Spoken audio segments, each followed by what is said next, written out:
Welcome back to Momentous Struggle, a Star Wars Shatterpoint podcast. On this week's episode, Aubrey and I are going to talk about some of Aubrey's games that he's had over the last couple weeks or so, as well as jump into some have some discussion about learn to play events and kind of what we do here and there to promote those, especially like building a community. I think like coming off of the holidays is going to be a good time to start doing some learn to plays, because hopefully people will be getting like some Star Wars Shatterpoint stuff for Christmas if they're into it. So yeah, we'll go ahead and jump on into it and see what's going on. Aubrey, you had a game today, and we were planning on recording maybe a little bit earlier than we are now, because it's like 9 o'clock locally. You had a 2 o'clock game. So like 7 hours after your start of your game, we're recording.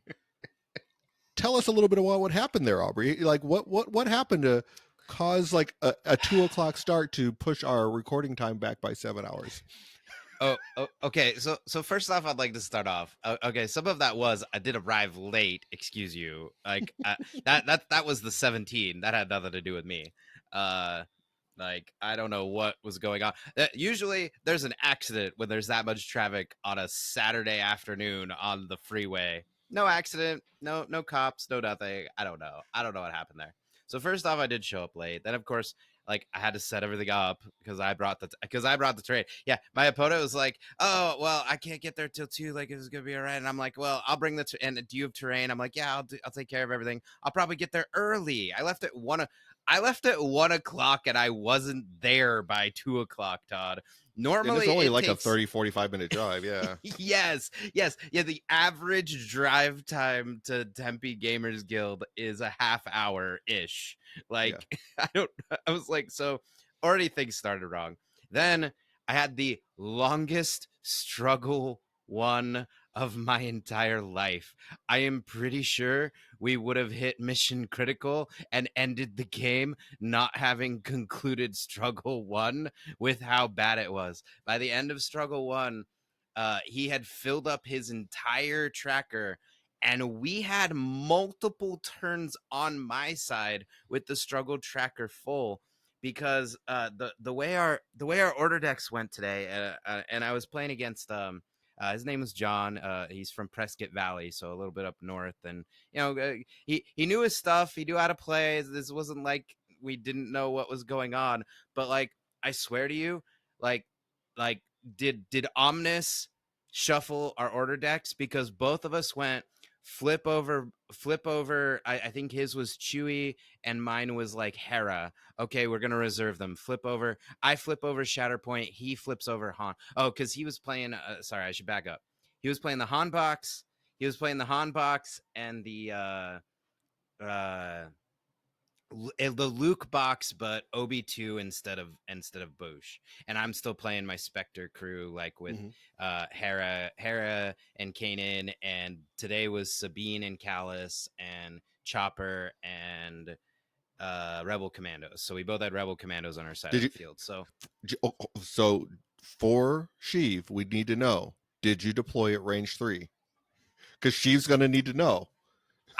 So I told my opponent that story, and I blamed you, Todd. I was like, Todd came over and distracted me while I was doing the blah, blah, blah, blah, blah.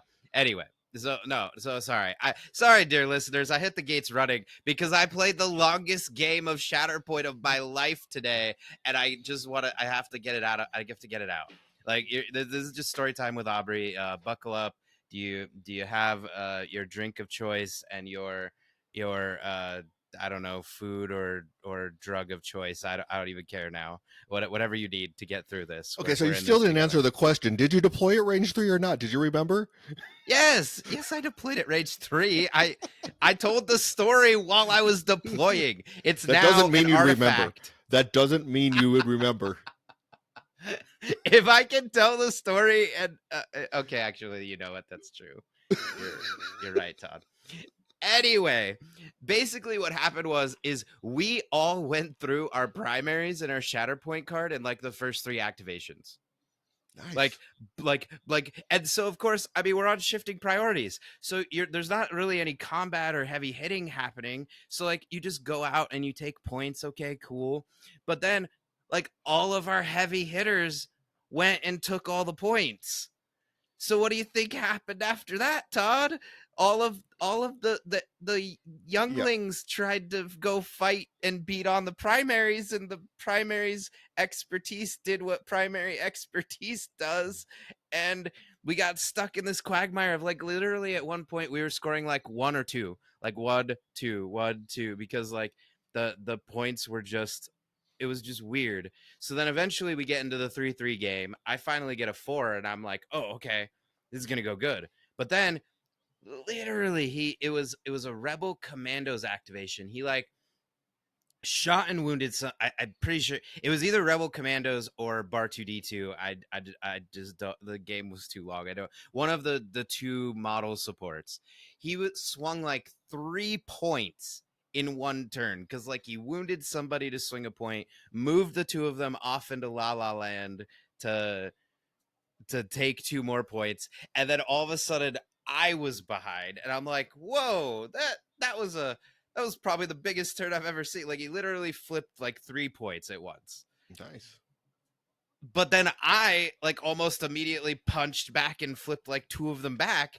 And so then we got stuck in this like a sec. You know how usually you break parity, like you do 3-3, and then somebody breaks parity, and then the struggle ends. No, no, we got back stuck into 3-3, but now it was like at the 0 and the 3 on my side, and so like, but his tracker was full, and so like mine was now like filling up, and we just kept doing that for forever and ever. Like literally then proceeded to fill up almost my entire side of the tracker, and he just could never get it. Like all he had to do was get it past 0, Todd. He just had to get it past 0 one time and the struggle would have been over, and it just never happened. Never. Sounds that sounds like a really painful game. I think Like I would have caved and been like, no, I'm good. like so then I mean we go into struggles 2 and 3, and like those were good, but those also were kind of long because like, and not like saying he didn't know how to play, because like my opponent, John, he's in the league. He knew all of his team, he knew all of his models. It was clearly like maybe his only like second or third time playing against Kanan, because he did want to like ask a lot of questions about like the Callus reroll and like Kanan's ability. Like I felt bad. I actually did the thing.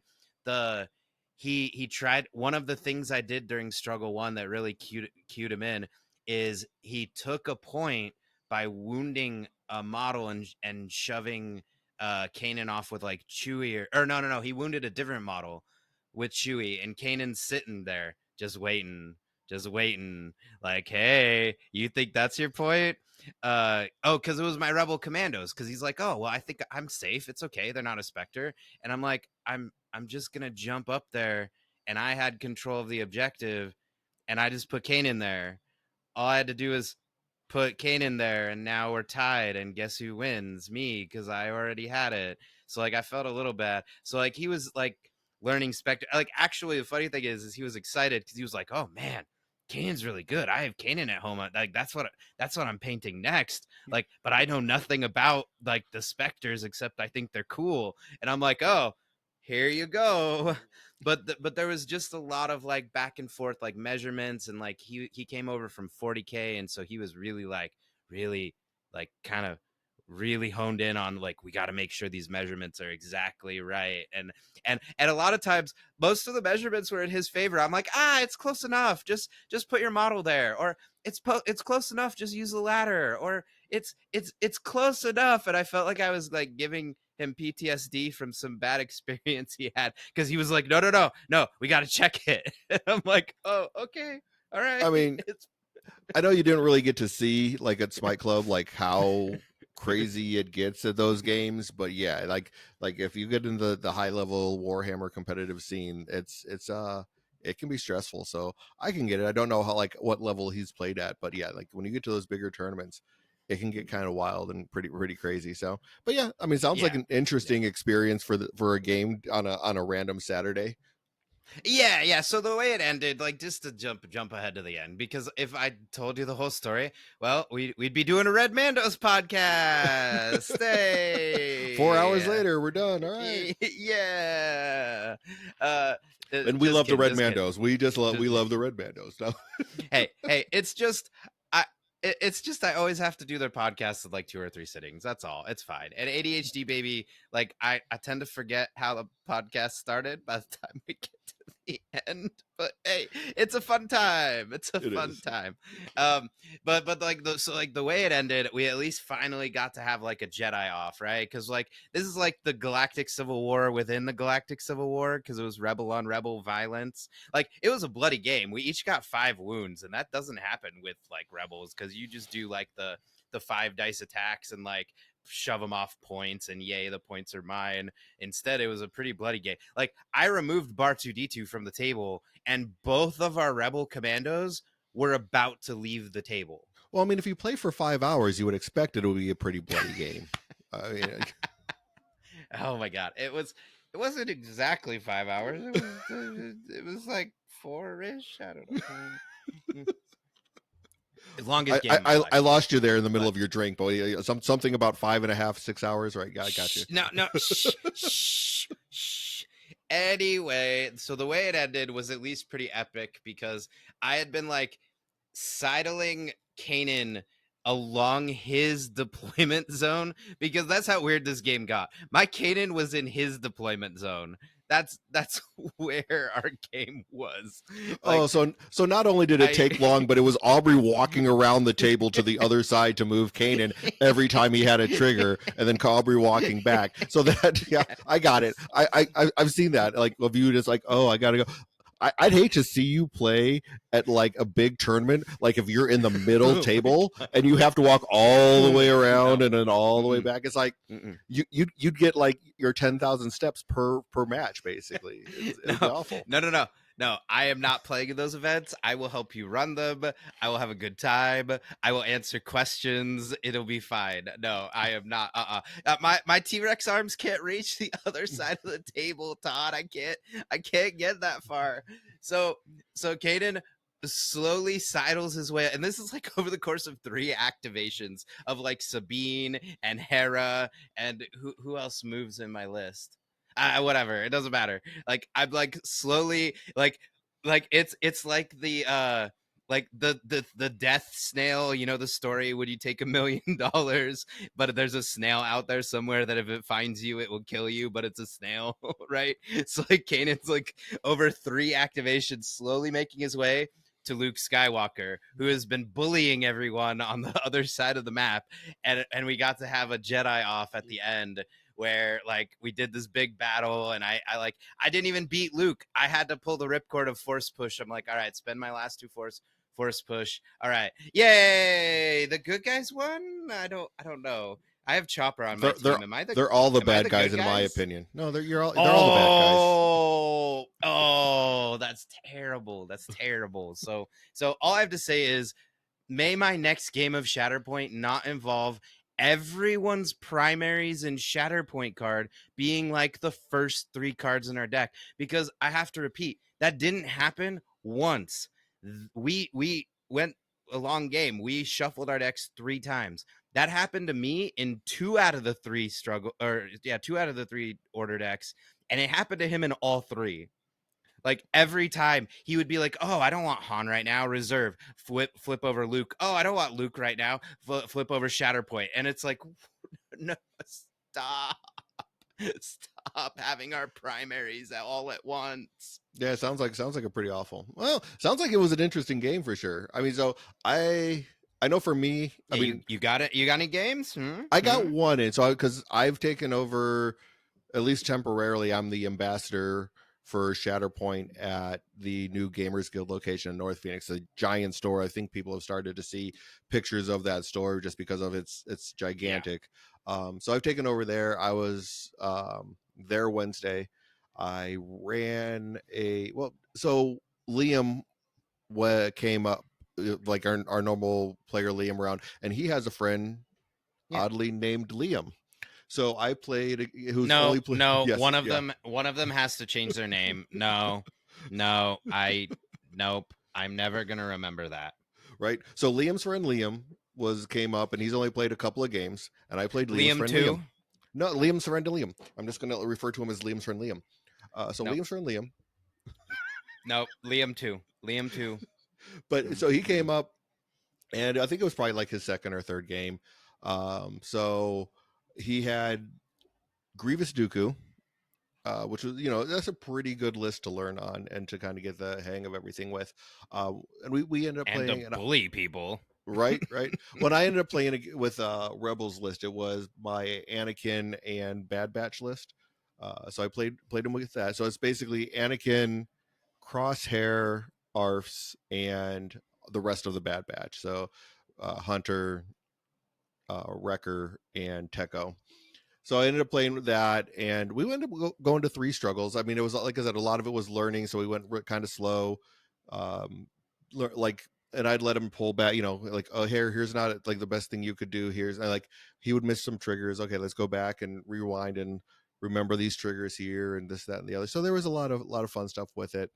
Um, there was times where he would make mistakes, and I would wait, let him make the mistakes so that like it would be like it just see if it would trigger later. Like there was a time where I attacked Dooku, and he decided to use the Dooku's ability to turn the hits to failures. Brave but foolish, I think is the name of it. That Um, sounds right. so he used that, and it was like, well, I'm not going to kill Dooku. I already own the point, so it's not going to do anything. It was the Dooku. I didn't want to leave the point because then Dooku would take it. Um, but it was one of those where it's like he was the only really real target to go after in the attack. So he ended up spending the force, and I'm like, even if you don't use that ability, I'm not going to hurt you. And basically, he eliminated all of the force that he left himself on one force by doing that. And then the very next activation was Django, and Django was already wounded, so he couldn't do any Django shenanigans. Like he couldn't jump, like couldn't like rocket or jump Django or anything like that in order to do all of the extra, like some of the extra stuff that Django likes to do. Right. So basically, it was like that point in time, he was like, "Oh, I shouldn't have done all this." It's like, I was like, I was thinking about saying something, but it's like, I like sometimes it's like better to sit there and realize you learn better from your mistakes than you do from your from not making the mistakes. So I was like, I'm gonna let this one resonate, because like that's one where it's like that's a good decision point where it's like, do I make that decision or don't I, and why was it not a good reason to make that decision? So I kind of let him make the decision and kind of see where it went, and he was like, and he caught it quick, where he was like because it made, like, if it wasn't for that Django activation right after, he might not have realized it, but the Django activation right after was like, oh, I can't do anything with Django. And it's like, yeah, force economy and managing your force is a very important thing. So Mm-hmm. it was something that kind of like immediately clicked with him, which was really cool to see that there was like that moment of like, oh, I shouldn't have done this. So, and then last night I actually was up at the store again because my stepson Caleb he's into BattleTech, so they were doing a BattleTech event up there, and one of the community leaders for BattleTech locally was doing a learn to play game for him.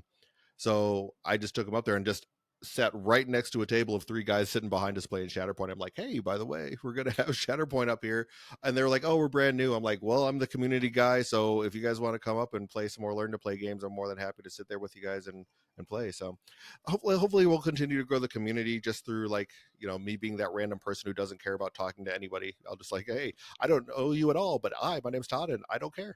Let's talk about stuff that's nerd stuff because I like doing it. Hey, Todd, that is a superpower. Don't get me wrong. There are people who would rather die than talk to another human being. Like That's literally, my wife. Yeah, that's my wife. like they could be bleeding out and just need to ask for like a compress or whatever, and they would Mhm. just be like, nope, nope, I'm going to die. I am going to die. This is the hill I'm going to die on, which is not talking to you. Oh yeah, I mean that brings up a story that's not related to Shatterpoint at all. But my wife Yes. used to run ultra marathons, right? And Right. they go Ooh. in Arizona. They go through the desert, This wasn't an ultra marathon. This was only like a 20K, I think, that she was running. So like a 12-mile race. But at the end of the race, Only. at the end of the race, she like brushed against a cactus and had a bunch of cactus needles in her. Instead of asking somebody else, she walked all the way back to our truck so that I could get out my pliers and actually pull like all the needles out of her, because she doesn't like talking to people. Yep. Yep. Yep. It's a This real track. thing. Meanwhile, I can't turn off the talking to everyone. I talk to myself. I like talking so much. I will just talk. Like I don't know, dear listeners, if Todd is actually here. This could all just be a figment of my imagination, and I wouldn't know any better. Yeah, we just hit record and let's wait for you to like just have a one-sided conversation. Then you like dub my voice in later, like. So, yeah, this is totally you all don't realize I actually have the amazing Todd voice. I just ventriloquist. No, I can't even get that out with a straight face. Anyway, yeah, no. So, well, okay, all right. Well, do we want to run highlights of my other two games, or like this feels like a good segue into Learn to Play? Because I it mean, does. I had my other league game, and I went down to Maricopa, and we had a 4-player event down there. I'm actually surprised because Maricopa is like the small but mighty. We usually get like at least 8 people at those well, like 6 to 8 depending on the weekend, but we only had 4. But they were a lot of fun. So I just want to shout out like Alan over at Imperial Outpost. Like I had a great game. I actually did another Civil War, like Rebels v Rebels. It was almost the same thing, except he was running Leia Freedom Fighter and Callus instead of Luke and Obi too. Mm-hmm. And then down in Maricopa, we only played 2 rounds because like it's one of those things where you could play a third round, but like probably the person who's 2-0, spoilers, Matt, you know, is probably gonna win. Like you could fight over it, but like you'd have to sweep him to like keep him from winning. Like there's only 4 of us. So like those were a lot of fun. Like there was a relatively new player. Like he had been in like watching, which I guess is kind of why I want to highlight what you just talked about, and also this, because we had somebody down in Maricopa who like just came and just asked us questions. And then at the next tournament, he came and watched, and then he bought some stuff, but then he was gone again. And then like he had his kid with him another time, and like again, like they were playing Pokemon, or like maybe it was Star Wars Unlimited, or maybe both, I don't remember. And again, he just watched, and then all of a sudden he was there in the tournament, and by the way, kicked my butt with Republic. I think it was Republic. I don't know. It's been a lot. So everybody, I had like a 15-hour Shatterpoint game today. Like my brain is fried. I'm sorry. I planned to give you like thoughtful, detailed story. Wait, no, I didn't. I No, didn't you write any didn't. notes. I planned on giving you outlandishly false information about whatever happened in my There you last go. games of There you go. Shatterpoint, but my brain is broken. So like there's the highlights, but what I want to kind of get to is I know we nerds are obsessive, and Todd just We talked. are. I, yes, yeah. Todd, like look, let's see. Can I move the camera like just a little bit that way? Look at all of the nerd stuff up there and all of my sword trophies, because famously, swords have been a relevant implement of the military for hundreds of years now. Oh wait, no, we have guns, but like we invented guns. Uh, like uh, the thing is that like we tend to jump in. Like, what did I do, Todd? I talked to you about this game, and then I went and bought like one Everything. squad pack, and then I was like, nah, I'm just gonna buy the core set. Why not? It's like Yep. $150 or whatever it was, 130. Whatever, I, I don't care. Whatever it was. But other people who are not as invested or obsessed, or has a shelf full of Star Wars books that's staring at me that I've read. Yeah, I've read literally every single book on that shelf. They might need us to ease them in. We might have to do it with baby steps, which is why I wanted to revisit the Learn to Play subject, because I know you've done some Learn to Play events recently. I actually haven't. It's just kind of been happening around me, but I wanted to talk about this because I know we're planning on doing some more learn to play events in the near future. So that's why I wanted to talk about it, and maybe like make it easier, like dumb it down, because also like Omnis on Rogue Support and some other content creators were also talking about ways to make it easier, because like a comment I received today while I was playing my League game, somebody came over who is a Legion player, an experienced Legion player, but wanted to tell me that they thought Shatterpoint was too complicated. And Okay. I was like, doesn't Legion have like cards and like orders and like whole armies? Because I still haven't actually played Legion yet. Because So I mean, to kind of like touch on that though, like that's all relative though. So like think about someone who's learning to play Magic for the first time. It's super complicated, but if you've been playing it for 5 years, it's not that complicated. You play your lands, you do this, like you have a firm grasp and understanding of it. Someone who's been playing Legion for since the game launched, which is I think 5+ years now, it's not complicated anymore. It makes perfect sense. But jumping to a whole nother system is complicated. So in their sphere of thought, yes, it's a complicated game. And I guess that's one of the things, like, and looking at it, it's like, oh wait, so I have a miniature, I have multiple movement tools. I move this way sometimes, I move this way sometimes. I have to sit there and roll the dice, figure out my successes, and then I have to go on this chart and look at it.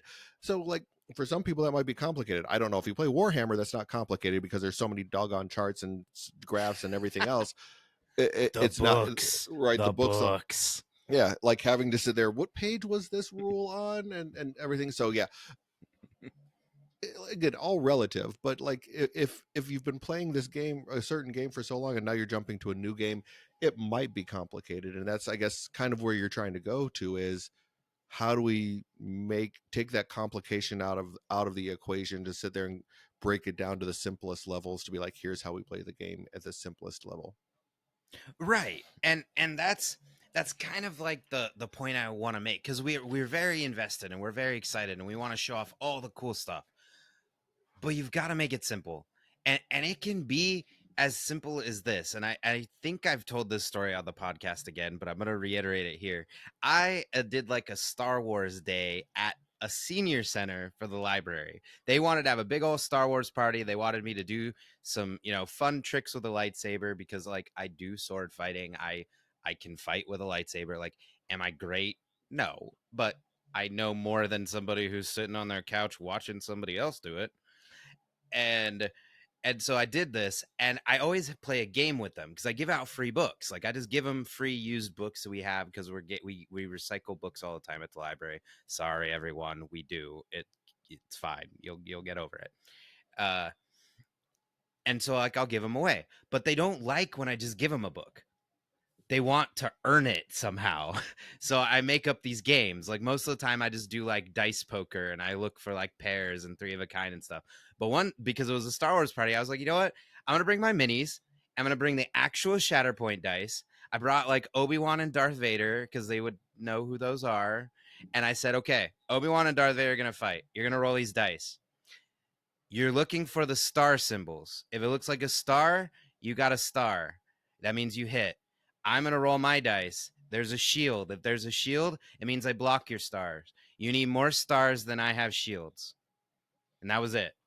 I didn't explain anything else, and they loved it. They thought it was wild. They're like, why are they fighting? And I'm like, it's Obi-Wan and Darth Vader. It doesn't matter. Roll the dice. Like, roll the dice. Like, what do you stop? Like, come on. So they roll the dice, and they'd be counting the what we know are the crits and the strikes, and they'd be counting my blocks. And they'd be like, well, what's this mean? I'm like, it doesn't matter. Like, they'd see the fail, right? They'd see the fail, or they'd see the expertise. And I'm like, no, those symbols don't matter. They're blanks. And they're like, okay. And they'd roll again. Like if they'd lose, they'd be like, all right, I'm gonna go again. and and I know we're not, like, that's not a learn to play event. But my point is like you can make a game simpler than its actual rules, which is why they had those initiation kits, right? The Mhm. ones that had like the mini minor conflict that only had like 3 objectives out, and like you could put the priority objectives out immediately and do the roll for priority. And even I didn't think of this. This was I'm pretty sure it was Omnis. It was somebody on Rogue Sport. They were like, I was still doing learn to play events with 2 squads v 2 squads. No, you don't have to do that. You could do 1 squad. Yep. You could just do primaries off and just have like 1 or 2 objectives. Mhm. So like my kind of point is that like I think we need to rethink, like Shatterpoint is a long game, which is funny for me to say after today's league match, but we can make it shorter. And then if they think it's fun, then you can add more, and you could add more, and you could add more. But what do you think, Todd? I'm talking a lot. No, and I think you're right there. I think there's a way to do it, and I like Omnis like had reached out to me because I was on his YouTube channel when we were talking about a different subject, but we were talking about like transitioning from, which kind of is relevant, transitioning from oh playing card games to playing miniature gaming. And there is crossover there, but it's like, you're gonna have to teach someone how to do that. And like I don't know if we discussed it on the actual episode or was before, but he was talking about wanting to find a way to streamline that initiation kit and that process. I think it's a great thing, but it is also one of those where I don't think you're getting everything out of that experience of playing. I think there's a better way than just utilizing that to teach someone the basics of playing the game. Going to 1 squad, using 3 objectives, I think is at the heart of it probably the best way to do it, because you can get a quick little struggle in that way where it's like, okay, you just want to sit there and have all 3 struggles open and everything along those lines. I think that, but it's like probably shrinking the map down. It would be something that I think you would want to do. Like even if you were just like, okay, instead of going that 3 across, maybe making it like the not horizontal, but the vertical, like 3 vertical spots, Mm-hmm. and you're just going on like a 1 by 3 foot area instead, and you have your squads right in the middle on that middle point and going forward. Because that's something I've been thinking about as well, as like how do we adjust to sit there and make it move fast enough so you're starting to sit there and learn the game quickly. So I think there's like some of the things that like is like if you're doing the learn to play events you need to do. But yeah, no, there's definitely ways that you can sit there and make it more engaging, because there is a lot to this game, and I think it's either you got to find ways to shrink it down into bite-sized bits, because you might lose somebody pretty quick. Like nerds are like, if they're sitting there and have to sit there and listen to you talk for 45 minutes before they're picking up the game, they're going to be like, well, I'm going to just go over here and play the stuff that I'm used to playing already. You need to be able to capture them in like 10 minutes, 5 minutes, and bring them in and be like excited about it. And that's, I think, the biggest thing that we need to do with this game is finding that way to sit there and drag somebody, like capture somebody before they get disenchanted by the game. Right. And what we've been doing a lot at like learn to play events is like I've been showing up by myself, you've been showing up by yourself. Samson's, we're just going in and like, oh, we're gonna teach you, we're gonna play the game, it's gonna be great. And then their eyes just start to glaze over as you try to explain stuff. And so what I've been thinking, and I haven't, I did this at Phoenix Fan Fusion and it worked really good. And the idea really good. Wow, I have an English degree. Really well, Aubrey. Really well. You know what? My I brain's did it fried. gooder than you. I did it goodest of all, Todd. uh, what we did is so myself and oh geez, I'm blanking on names. I'm sorry, everybody. I know who you all are, It was but I tend to know Coyote. I your can't like Glad, not I Glenn, right. Dennis. Yes. Dennis. Yeah, so like we would just play a game, like we would just play a game of Shatterpoint casual with like the core set, yada yada. And then people would walk by and they'd be like, oh, what is this? This is Mhm. Shatterpoint. We would explain it to them, and then we would just say, hey, do you want to play a turn? Yeah. and we would just drop them into the game wherever the game was at, because we were playing a game. Hmm. And then we would just explain very simple things. We would just say, all right, you're playing as Anakin right now. Anakin can do this, this, and this. What do you want to do? And what, it doesn't matter, like, you're playing for fun, and you're there because you're teaching people and you Hmm. want to introduce them to the game. Let them mess up, let them do whatever they're going to do. They play a turn. And then, like, usually, because it's a bigger convention like that, there's people with them. So you say, hey, do you want to play the other turn? You can play, Asajj is going to go next. And, like, you'd break the game or do silly things, because it doesn't matter, because that's why you're there. And so I think, like, that's an option, especially, like, some learn to play events, like, you'll put on the event, but then people maybe aren't paying attention or don't know that it's happening, and it's just kind of serendipity that they're there. Hmm. And so having like a co-pilot or a partner with you might be another way that you can, like, ease this in, because now they've got, like, a handler with them, right? Like, they're not just dealing with random Aubrey. There's like, oh, it's Aubrey and Todd's gonna help you play through your turn. Hmm. Like, I don't know, what do you think of something Well, like that? yeah, and I think you kind of like got my brain turning on something where it's like maybe even if you're just doing it by yourself, maybe set it up to where you're at instead of starting at turn one, you set it up to where you're five activations into the game, so you've activated a couple of different characters, so that whoever your person that's coming in is, it's like, okay, well, we're gonna kind of pick this up in the middle of the game just so you can see how a turn goes and have them flip over the card, but you've already stacked the deck to where it's like you have Anakin in a position to where you flip over Anakin and Anakin can jump, and like he uses a force to jump and then do his attack, and then I'm going to end this, like you put it in a position to where like you've created this like bubble of a perfect like activation for Anakin to come and like kill Grievous or something, you know what I'm saying, like and Hmm. Yeah. have that moment. So it's like I think I like that, where instead where it's like it's that quick, instead of like I'm going to start from turn zero and we're going to walk through the entire thing, just like here's a quick turn of how to play this game. If you want to learn more, and you could, if you have two people, if you want to learn more, so like Aubrey's over here and he's willing to play a full game with you, and get you from start to finish and everything like that. And like that's probably maybe a better way to sit there and sell the game if you're trying to build your community. Right, right. And another thing to, like, to go back, I actually really, okay, first off, I really like that idea. That I want to try that. I think I think that's interesting, because that reminds me of, so, like, this is a thing we would do all the time in Magic, and I'm sure people do it in other games, where you would be given a thought experiment. You would be dropped into the middle of a game of Magic, and there would be a way to win the game on this turn, and it was more of a puzzle, right? And it was like, okay, you have these three cards, you have this much mana, you could do this. This is what you can do.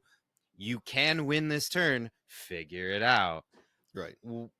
But now we're dialing it back to, no, no, no, we just want you to do something cool and think Shatterpoint's cool, and come play with Yeah. us, one of us. Yeah. So I like that idea. But so a thing that didn't occur to me, and it was really interesting, is, so last night I didn't do a learn to play event. Instead, my fiance did, who frankly plays more MCP MCP. Yeah. than Shatterpoint these days. But she has a new friend, and her friend really likes Star Wars. Like, I like really like Star Wars, which is cool, great. And she was like, "Oh, your fiance plays like a Star Wars board game." Like, because she hasn't played tabletop. She's like, "It's like a Star Wars board game." And she's like, "Well, not exactly, but he's playing a League game. Why don't you stop by and just watch? Like, just hang out and watch." But I knew she was coming, and so I was like, "All right, I'm gonna set up a whole second table, and if she decides she wants to mess around with it, she can. If she doesn't, whatever." And so what ended up happening is she watched us for a while, watched us go back and forth. She's like, "Oh, she's like, this is kind of complicated. I don't know how I feel about this." But then my fiance was like, "Well, no, hang on. So, like, let's move over to the conveniently empty table. I've got all these models here. Why don't I just show you what happens with, like, one model versus one model. Like that's all we're gonna do. Like she didn't even do like a real turn or the order deck Hmm. or anything. All she did was like, this model is gonna fight this model. Here are their combat. Like, well, actually, I don't even know if she pulled out the combat trees or or anything. She just was like, you roll some dice, you do this, and that was pretty much all she did. Because then they wandered off into the, I mean, it's Imperial Outpost. They wandered off into the board games and all the other goodies that are in the game store, and we're talking and having a good time. But then she came back over and watched us some more, and all of a sudden she was like, oh, well, that kind of makes sense. You're doing this to try and get there. And like, because she didn't understand like the range tools or any of that, but by the end of the night she was like, oh, you're just playing capture the flag. And I'm like, yeah, kind of. That works. Yeah. So, but you kind of touched on something there, like because with a lot of it, like I think the big thing is when we are trying to teach someone the game, we try and spit out every rule and of how to play the game all up front. And you know what's going to happen when you start, when all you're doing is talking about every single rule? Yeah, people are just like, oh, this sucks, and move on to the other thing. Yeah, the people start to just like, they zone out. They're like, okay, I only heard a third of what you're saying, and then they're done. But if you sit there and go, okay, well, why don't you sit there and play this one turn where you get to sit there and you take Anakin, or whoever the character is that you have in front of you, and you roll these attack dice, and you're going to try and attack so and so over here, and then you've brought them into the game instead of just talking about the game. If you bring someone into it, then I think that's going to be more beneficial. So I think that's like something, when you're doing learn to play events, get to the point where you're actually playing as quickly as possible, because you can explain the rules as you're playing instead of just like talk talk talk talk talk. Hey, why don't we sit there and do this after 15 minutes of talking? Because at that point they're like, that's all right, I'm going to go in somewhere else. Like, hey, sit down, roll some dice, let's and see if you like this game. It's there's a different way to approach it. Get them down there actually playing, and talk to them while they're playing. Yeah, and a caveat, of course. If you're talking to somebody who's played 40K and Legion and Imperial Assault and X-Wing and Armada, obviously it's a completely different conversation. Like they're a very experienced tabletop wargamer, they know what's what.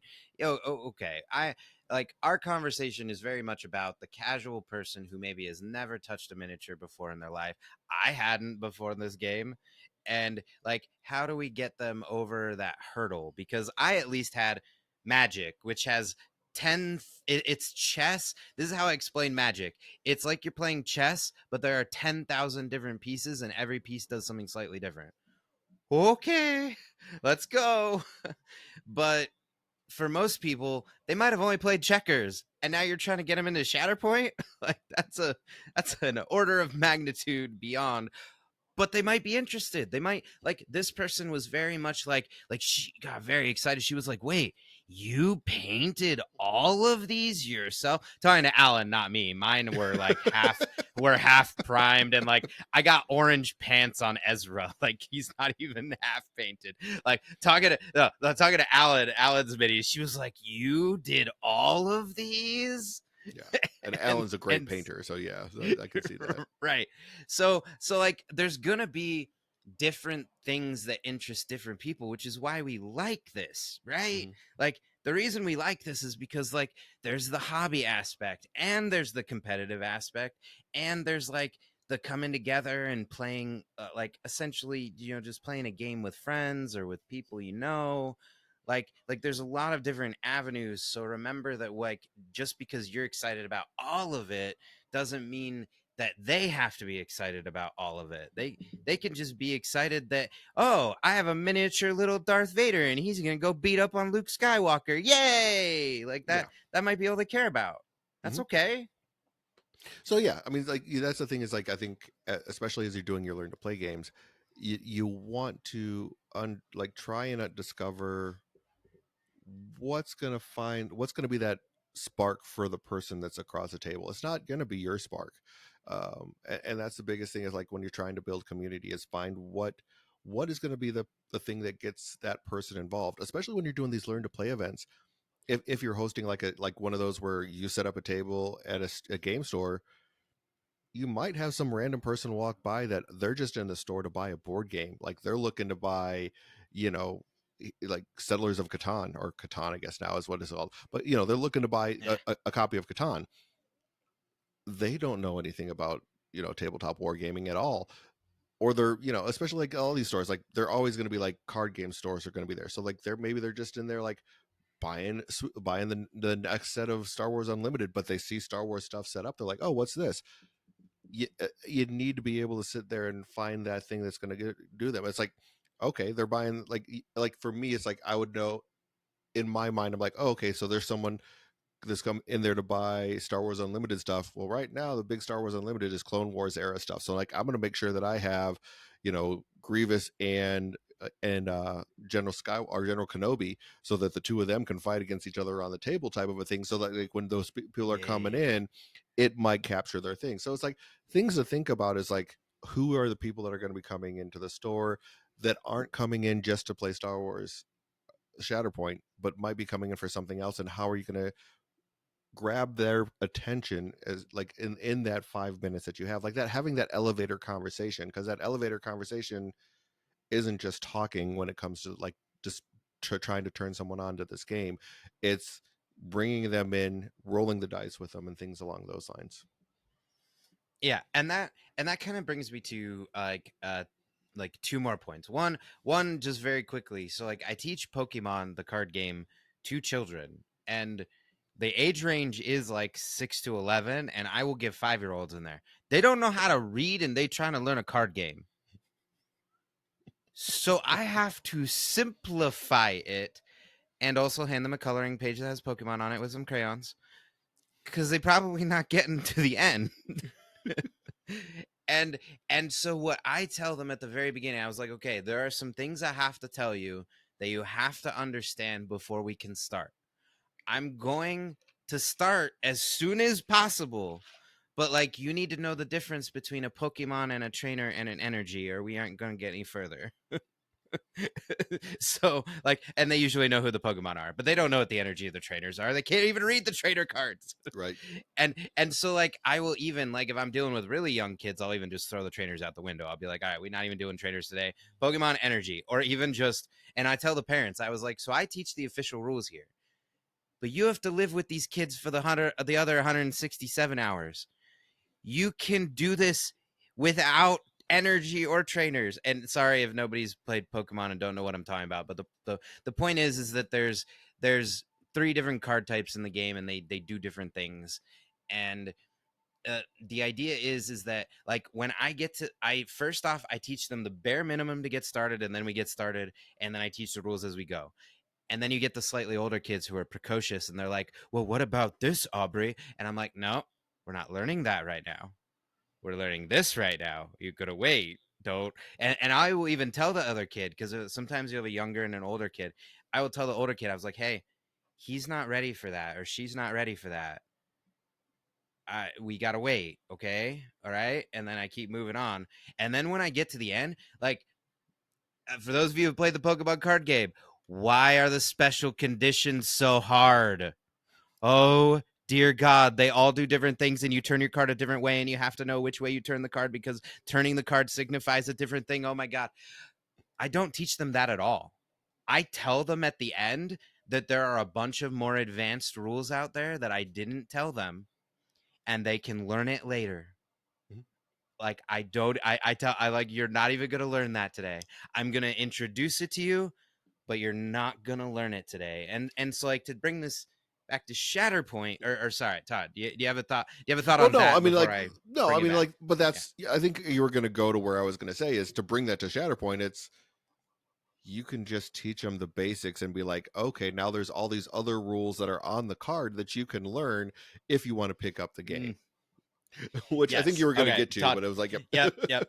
Todd saw that, saw me set it up, and he Yep. just did the slam dunk. All right. All right. All right. There we go. There we go. Yeah. So I don't know. Was that the right metaphor? I don't do sports. That's the It was good basketball one, enough. right? Yeah, you it was an alley oop. You threw the basketball up there so Yeah. I could just grab it out of the air and dunk it. So yeah, no, it was There we go. you were There we you were go. there. Yep. All right. Yeah. All right. So, like that's kind of my point. Is like you could just introduce like these are the 5 things you could do in your turn. Right? Is it 5? Move, take cover, heal, attack. Am I forgetting something? Move. Oh, is it only 4? Is that it? I There's only think 4 so. things we do in a turn. Oh, I guess number 5 is the secret. Use all of your abilities if you have got force, unless you burned them all and now Django's a sad puppy. but like you don't even have to introduce force. You could just be like, all right, these are the 4 things you could do, and just have 3 objectives on the field. They're gonna get to where they need to go. They don't need the extra abilities. They're just gonna move that way. They're gonna bebop back and forth between the 3 objectives, and Yeah. I mean, and all you really need to do, like, especially in a learn to play, is move, attack, and that's it. That's really all you need to do.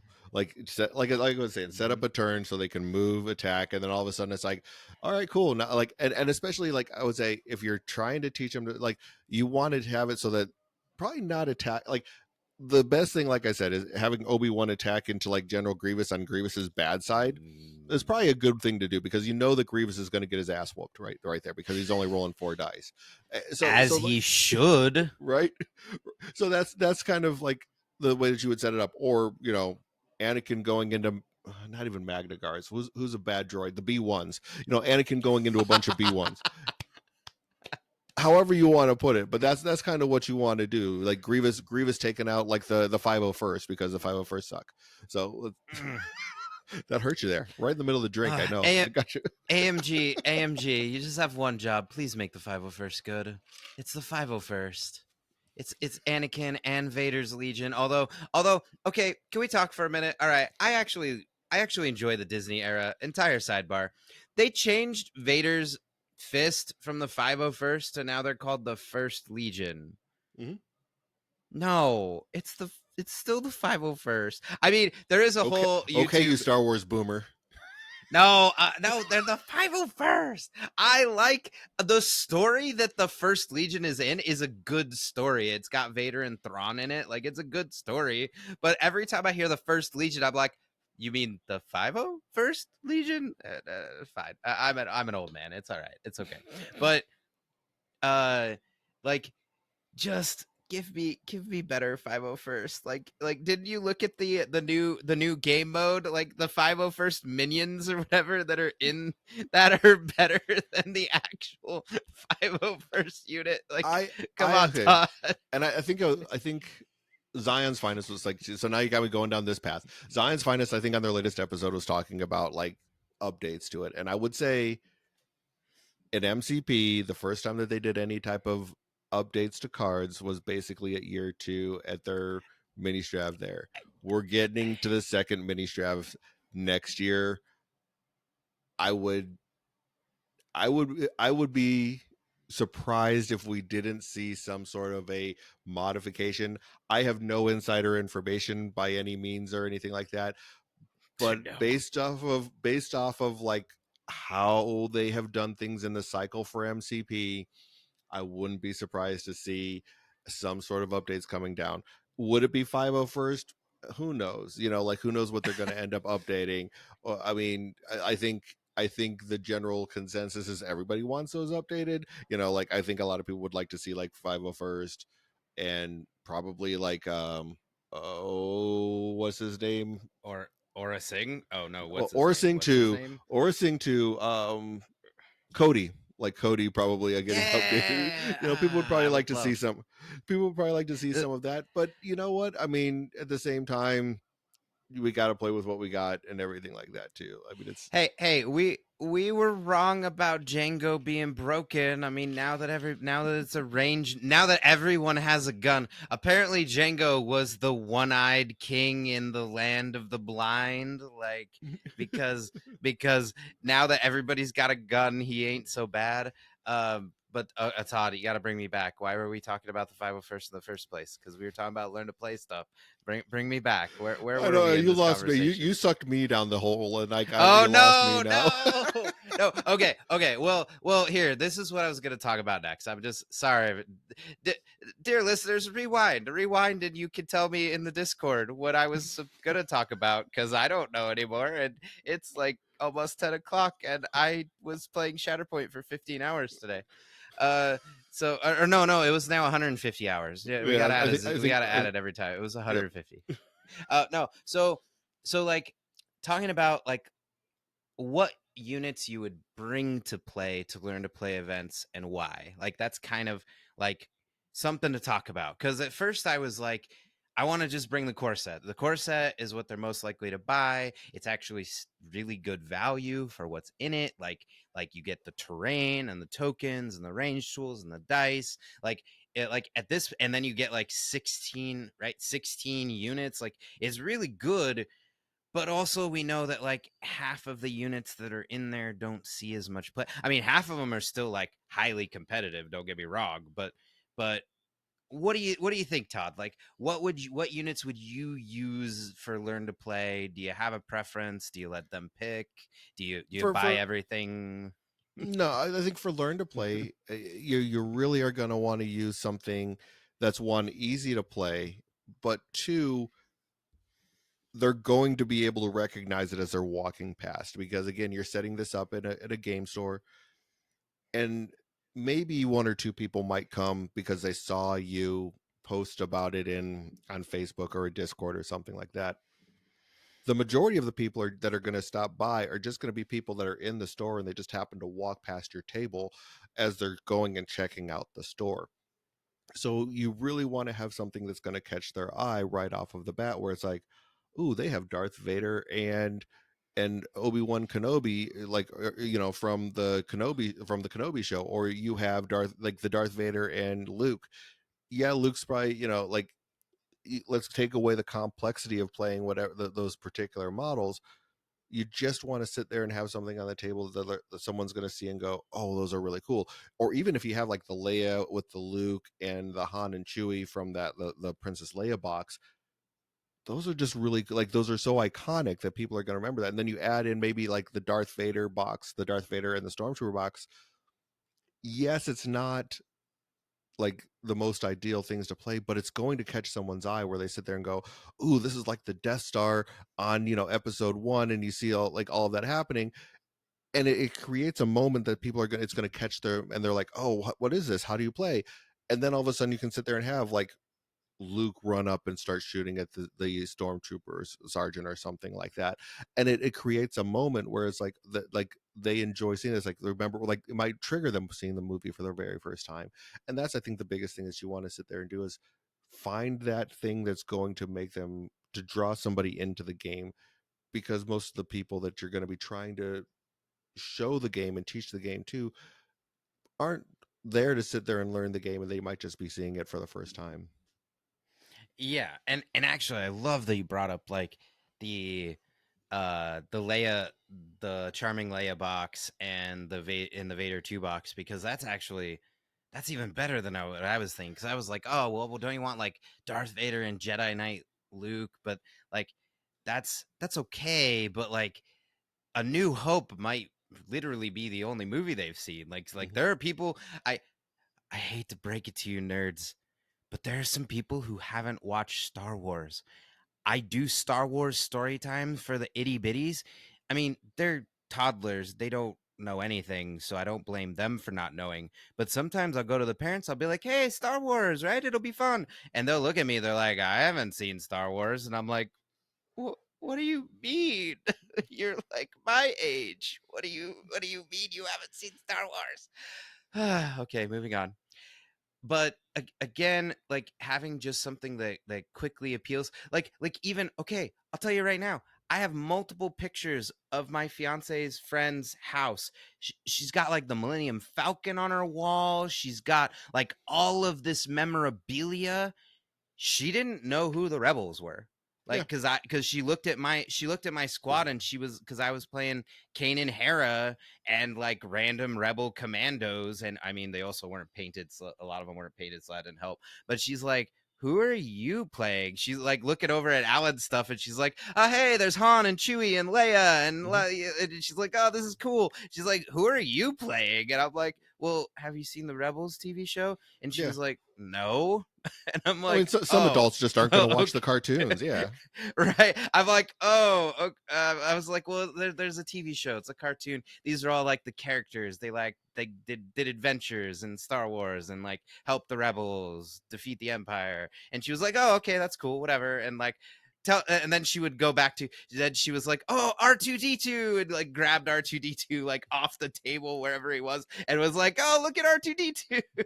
I mean, she asked first. She was nice about it, but like, you see my point. Like I was playing like characters that are very important to me, and like I love the Rebels show, and I'm a big Star Wars fan. And here's somebody who who at least sounds like, because I mean, I was just like meeting him for the second or third time, like they also seem like a huge Star Wars fan. So remember, like, just because they're a fan doesn't mean they're the same fan as you. Like maybe they've only seen the original trilogy and The Mandalorian. That doesn't make them not a Star Wars fan, but maybe they don't want to see Asajj Ventress and Count Dooku. They're like, the prequels were trash, blah blah blah. Yeah. The sequels we're not gonna go there just yet. We'll get there. Like Give it maybe 5 another years, 20 then people years. will like it. Yeah. Yeah. Right? But Right? yeah. But no, I mean, overall, I think it's like I said, you kind of have to think outside of yourself when it comes to especially doing like learn to play events, because it's not what you like, it's what the broader audience is going to like, the broader player base. So think about that when you're creating these events, and think about the easiest way to draw someone into. So I mean, overall though, I think that's kind of like a great way to tie this in and put a bow on it. What do you think, Aubrey? Is there any closing thoughts that you have for it, as far as like how to of that? I mean, just remember that like I always want to talk to the more competitive people, because they're like, okay, you just spent an hour explaining to me that other people like other stuff from me. If somebody gets invested in the game, the competitive part will happen. Like, am I a competitive player? No, but I made a point of attending the GT and going to the GT and trying to do my best in it, because like I like the game. I love the game. Like, do I complain about cover and line of sight a little too often? Okay, sure. But but I love the game, and so I will push myself to do the more competitive things. Will I do as good as some of the other people who are practicing all the time? And no, but remember that if they are invested in this thing, then the rest will come later. We don't have to be competitive, ratchet it up to 11 right out of the gates. Let them just enjoy the story of the game and how it plays, and the rest will get there. Yeah. They'll get there. Yeah, without a doubt. I mean, there's a I mean, and like I said, this is kind of, we weren't really touching on competitive stuff, but I don't think we very often. I mean, Nah. but overall, I mean, I think it's one of those where we definitely want to continue to grow the community. I mean, that's it's the competitive scene is nice, but without the people that are continuously picking up the game, maybe just playing at the store on their weekly meetups, or playing at home, even if they don't ever come out to the store. Without those people, this game's going to die. So you want to continue to keep on growing the community, even if it's not going to be at those competitive scenes that we have at the stores on the weekly basis. So we want to try and do our best to sit there and continue to grow that piece of it. But other than that, I think that's about all that we kind of have to touch on that subject. As always, I do want to sit there and give a quick thanks to everybody that's listening to us. We do appreciate each and every one of you for all of the stuff that you do, and continue to listen to us, because if it wasn't for you guys listening, we probably wouldn't be doing this anymore. So we do want to thank you guys for is that listening. is that how that works? Probably. I mean, it's like, if like, oh, we got 3 downloads this week, we're not going to be doing this much longer. So no, I mean, I do want to thank all you guys for listening, to continue to listen to us. We do appreciate you guys. If you do want to support us, you can always join our Patreon. It's as little as $1 a month. You get access to the private Discord that we have. As always, you can just join the regular Discord and be part of the community there. We have lots of active conversations going on. I've been told our meme section is probably one of the best of all the Star Wars Shatterpoint podcasts. So you can definitely Yeah. That is an Aubrey special right there, so you can definitely jump on You're and welcome. hang out and talk about all the memes. But other than that, I mean, if like I said, you can definitely do that. If you don't want to support us that way, go ahead and rate review the podcast with on whatever podcast platform you're listening to us on. Give us that 5-star review. It helps people find us a little bit easier. And then also, if you're watching us on YouTube, like, subscribe, hit that bell for any type of whenever new stuff comes out. But other than that, as always, we do appreciate you, and may the force be with you. May the force be with you.